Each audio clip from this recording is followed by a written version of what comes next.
All right, welcome back. Back at the standing desk.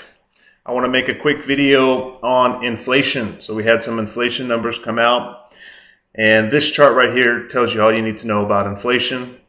We peaked up here in 2022 with oil prices. It's been a grind down, and during this time we saw inflation numbers come down. Now, the numbers are very interesting because the government likes to take things out, put things in, measure from one point to another that is advantageous for themselves, because the government has a lot of expenses that are linked to inflation. Social Security, if they print a high inflation number, every Social Security check goes up. Inflation protected bonds, if they print a high inflation number, they have to pay out more interest on those bonds. So they purposefully take out some things that they call volatile, like food and energy, which, sure, those things are volatile, but those are pretty important things to measure when it comes to inflation, in my opinion, but I'm not in office, and I never will be. So anyways, in this time here, when oil is coming down, we saw inflation numbers improve, and then at the start of summer, we saw oil rip up, and we're starting to see inflation curl and make its way back up. And again, during this time, you saw some things come down in price, but things have always stayed expensive, right? We had this big jump in prices, and they never really came down. They just didn't continue, they didn't continue to increase at the rate they were. So that's one of the games that these numbers play. So with that being said, let's take a quick look at this meme that I enjoy. Gives me a chuckle in this sad issue. If we exclude things that have rising prices, then we have no inflation. And you've got the guy from that alien show. So I thought this was funny. But it is true, right? They take out a lot of things because they're volatile, which they are volatile. But so is life. So give us the real numbers and don't take the kid gloves off.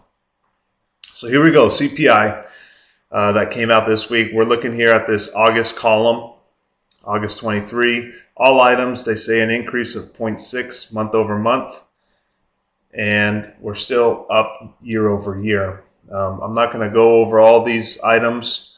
Food at home, I don't have this pulled up, but food at home since 2021 is up 30%. So the average grocery receipt is up 30% today from 2021. So that, that hits everybody. That hurts everybody.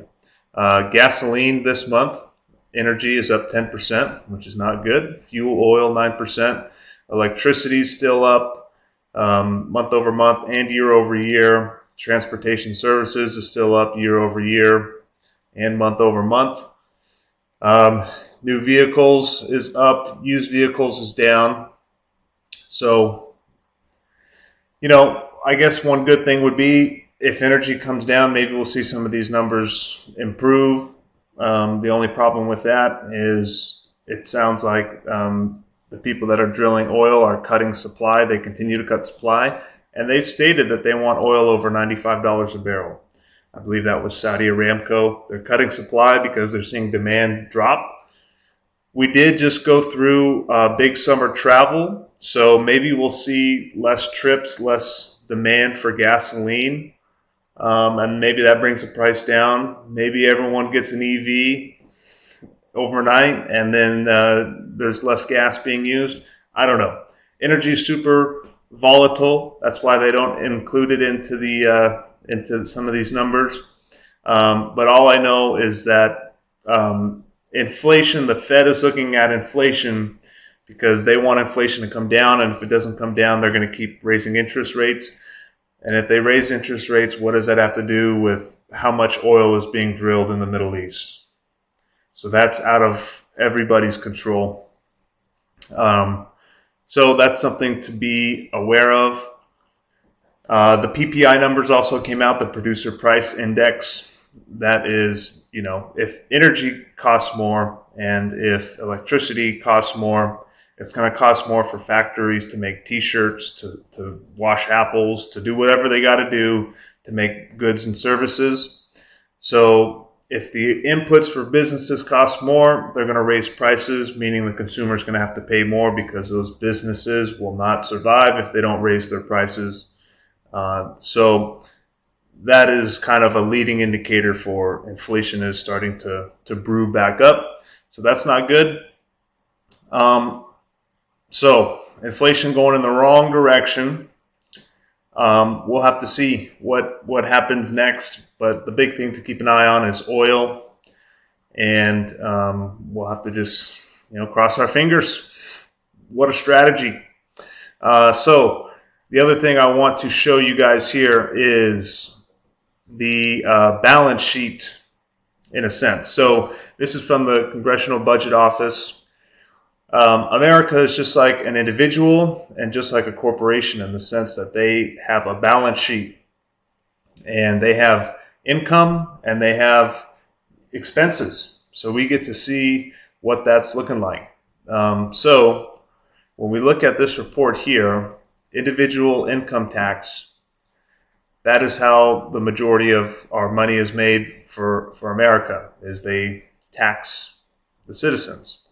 And that is their income. That's how they make money. So taxes are down 20%. So they're receiving 20% less tax revenue, but they're spending more. So when we go down here to spending, preliminary full year 23, 5495 versus last year 5354. So we're spending more money this year than we did last year, and we're bringing in less tax revenue. So that's not a good thing, but we all know that America has a lot of debt, so why is this any different? We're just adding to the debt. The thing that really is bothersome to me is when you look at the breakdown of the spending, these are the different categories of spending here. When we look at this, one of the biggest items on here is net interest on public debt. So we are spending $644 billion this year just on interest for our debt. So this is that credit card bill that you have where it's 30% interest and you're only making the minimum payments to fulfill the interest on that debt. You're never really cracking into the debt itself, the principal. And it's a big jump year over year. So we went from 495 to 644.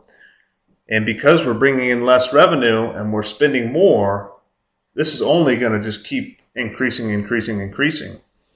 So if you think of this on an individual scale, you have a credit card bill, you're bringing in less, you just got laid off, your mortgage is on a variable interest rate, so that has gone up, other expenditures have gone up, but you still got this credit card for the Disneyland trip that you took, and that interest rate is crazy. So you're paying your credit card bill with money that you don't have, with another credit card, and it's just a snowball effect.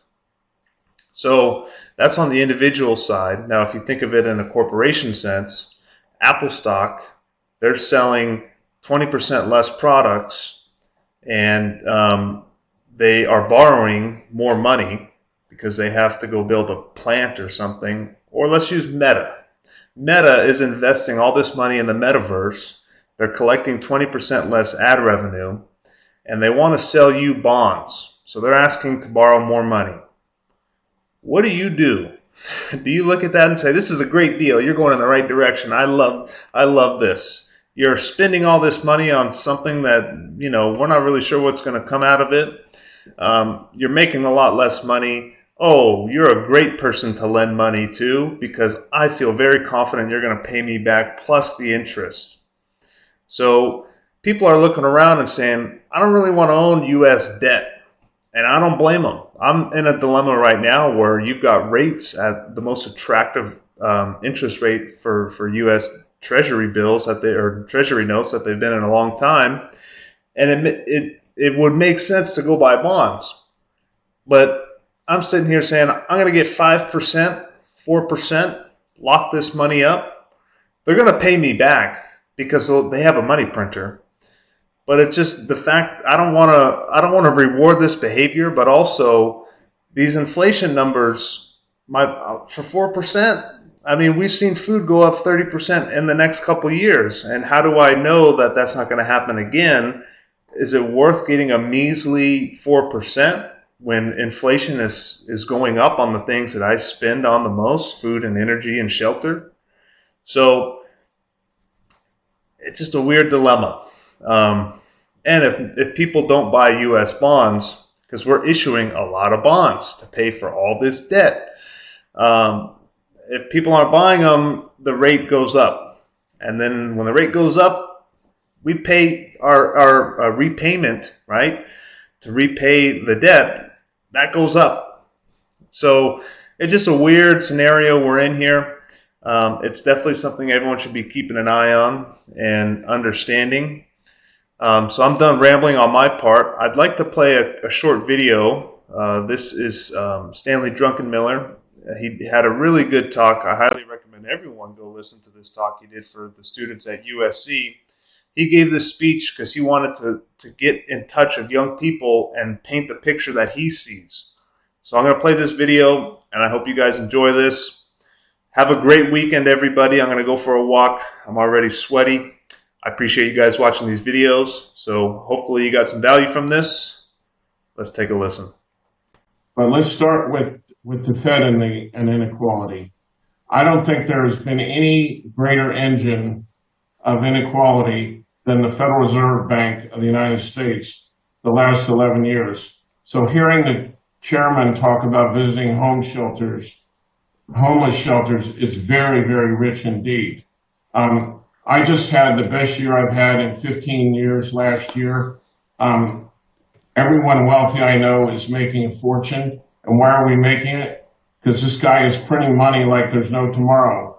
And the kids in Harlem, in my opinion, are not benefiting from money printing, but Stan Druckenmiller and other wealthy people are. So for the life of me, I can't figure out why the left is so excited about money printing when all the data says the people that benefit from money printing are rich people that know how to navigate the markets. The odds-on bet is we're going to have inflation. And inflation is going to hurt poor people, again, a lot more than rich people. All right, so I want to add a couple things there. Left, right, up, down, I don't care. I'm not a political person. I just really want to get to the root of the issue. So let's get that out of the way. And, again, the middle class is getting wiped out. You have the have-nots and the have-yachts. So, and he mentioned that he's had the best year ever. And that's because he owns assets. Inflation is great for assets. Look at the housing market. Look at the stock market. Look at whatever Bitcoin, gold, silver, oil, whatever thing like that. It goes up. And those things go up in price because they're denominated in dollars. And the dollar is worth less. So it takes more dollars to buy that house. It takes more dollars to go to Disneyland. It takes more dollars to buy a car. That's not that necessarily the car costs more. It's your dollar is worth less. I've gone over that over and over. But that's the main point here is my dilemma that I'm having is bonds, or do I just put that into more stocks or REITs or some other asset? Because getting a measly 4% for what looks to be an irresponsible country so far doesn't make a lot of sense. Amazon seems a lot more responsible than the way we're acting right now. So that's the point I have. That's the point I see some of these individuals have. I saw Ray Dalio came out this week and said, don't buy bonds. Cash is not trash. For the short period, he thinks cash is a good place to be right now, but you have to park that cash into something eventually when the opportunities arise. So that's all I got for you guys. I appreciate you. Have a great weekend. Peace out.